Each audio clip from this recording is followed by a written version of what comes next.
Hi, I'm Lindsay Demetris with the PHRA Social Committee, and I'm here with Elissa Ashwood, founder and CEO of Truly Accomplished. Lots of buzz happening after your presentation here. For those of us that might have missed your presentation, give us some of the highlights. Well, we talked about what are the 3 innovation skills that CEOs really wished you had. And the reason we're talking about it is because HR does get a pretty bad rap when it comes to being innovative. That's not our signature quality.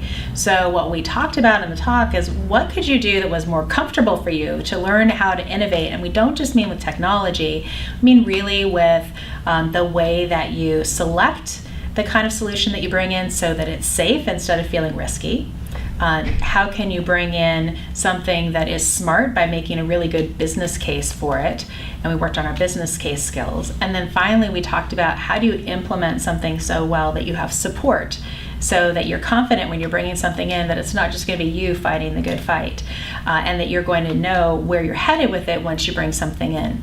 And so if we can get ourselves to be safer in what we're picking, smarter in how we're positioning, why we're bringing it in, and then have really good support for making things happen, we're going to have such a better experience of innovation. And people are going to say, oh, she always brings in great stuff. Let's see what she has next. And people are going to want to give you a budget for innovation. And people are going to want to be on your innovation team. And it's going to be a lot more fun to get your job done because it's a lot easier to pitch something that's new than something that people are already used to and they've had a bunch of already. Great. So you use this word innovation. To you, what does that mean? So what makes an innovation compared to just doing things a little bit better is that it's not just an incremental improvement on doing the same thing you've been doing. An innovation is doing something that's quite different. So I talked about the personal example of when I went through cancer treatment that I decided I was going to wear dresses, 33 different dresses to my 33 radiation treatments.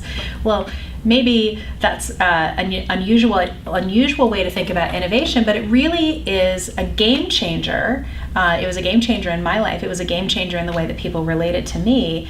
So it doesn't have to be something that is just about a new technology, although a lot of innovations come to us through technology. But it's something that changes the experience of what you're doing. So for me, having the dresses gave me a way to connect with people and feel much more supported. Anytime you would go out in a dress, someone would, even if they didn't know anything about why you were wearing it, people would say, oh, that's a really pretty dress, right? And that's fun.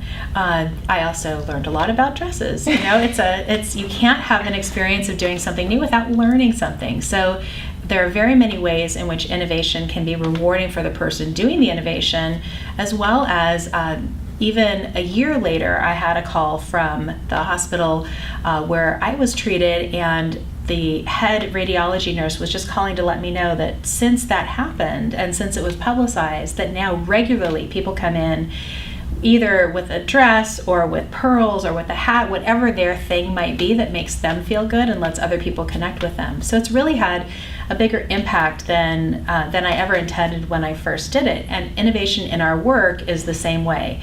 When we bring something new in, it can really have a huge ripple effect. And that gives us the opportunity to not only be innovative, but inspirational. And that's really fun. Yes. So what do you, in your words, what do you think is the direct HR impact of innovation? Oh, so the HR, that's a great question. So the HR impact of innovation is that when you stop thinking about just doing the things that you've always done and start thinking about, does it make sense to keep doing them the same way, or do we need to do something different? You can change somebody's entire employment experience because you are the wraparound background of someone's job. So many people, especially millennials, they're not looking for a job to just be a paycheck. They are looking for an experience. So a major way that you can influence the biggest issue in talent, which is employee engagement and retention, is to be able to innovate in ways that you provide a better experience for people. Now that can come from any slice of HR that you can make their experience better. Maybe the way you're going to communicate their compensation and benefits is going to be cooler than the way you used to. Maybe the way that you're going to train and develop them is going to be not the old school way that they were expecting. Maybe there's something neat and different. one of the cool things that I've seen lately is that there's kind of an explosion of talent-oriented tools where people can do things for themselves. And people really like things they can use for themselves that aren't just something the company is making them do. So there's so many ways that you can give people a different experience. And in that way, you can provide an innovation as an HR person that no one else in the company can do. You have such an impressive background. I read at 27 years old, you were a proud mother to a daughter, correct? And you were a VP, right? At what was it? Citibank? Yes, I was a VP of Finance at Citibank Okay. at that time. Part of my conviction going back to work after being home for a few months maternity leave was that if I was going to be away from my daughter, I was going to totally make it count to be at work. And I think that's why very quickly, not only did I rise to a leadership role, but then I was recruited to come run all of executive leadership programs and management development programs and mentoring programs for a worldwide finance division at American Express. And so when you start doing one thing innovatively and well, then you just get picked up to do more and more innovative things. And of course, then the people that I got to meet and the boutique consulting firms and the different vendors that we got to bring in that experience, well, that totally inspired me to a whole different level.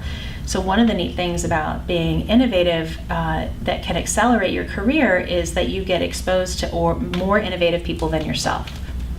And that is an easy way to upskill yourself without even changing your job. Yes, yes. So with that, there's probably a work-life balance. How do you do it? Yeah, so what's interesting to me is that no matter what kind of success most women executives get, there's always the question of, well, how do you get work-life balance? And I think that's totally fine because I think women thrive on work-life balance. We love having dual roles. Like, you cannot pry my mom role out of my life, like, for anything. For me, I have tried just about every version. I've been a stay-home mom for a year. I've been a full-time mom in a big company. I've been a mom on the road 5 days a week. I have been a part-time mom. So I've been all of the different versions. And my rule is that you only make a 6-month commitment to the way you're running your work life. So you decide now for the next 6 months, this mix of work and life is right because of the goals that I have. And then you try to make sure that you are doing the most valuable things to you on the personal side so that those aren't the things that get the short shrift. I'd much rather leave the dishes in the sink than not get to play the board game, right? Because I can find other ways to get the dishes done. In fact, one of the things that we learned was have the kids do the dishes. So we taught them how to do that on vacation. That was a great investment. And then, especially when you've got really little kids, where they're changing so much and where what you want changes so frequently, it's really great to just make a 6-month commitment, because then you feel like, if I can't deal with it after 6 months, I'm going to make a change. And giving yourself that flexibility gives you a lot more control, because now you don't feel like you're at the mercy of your job or you're at the mercy of the pressures of home. You're making a conscious choice. I calculated that when I made some choices to have more lifetime and less work time, I called it the $1 million mom factor, that I was really willing to give up $1 million of income to be able to have this time. And I would remind myself when I was driving the kids to soccer or something like that, and I thought, well, this is my $1 million give up, so I better enjoy this time. And if I don't enjoy it, then I need to switch. So that's how I handle it. Such powerful words, particularly for working moms. Thank you. We appreciate it. And I have one last question for you. Sure. And this is more fun than anything. How often do you get confused for Kate Winslet? I think that one of the things that's funny is that Kate Winslet, if you notice, she always plays someone who's like kind of crazy. So I really don't have that streak in me, but I do sometimes get a Kate Winslet reference, so I will aspire to that. I think it's great. Good. Thank you so much. And for those of you who missed her presentation, terrific, lots of buzz about Elissa. Thank you again, CEO and founder of Truly Accomplished.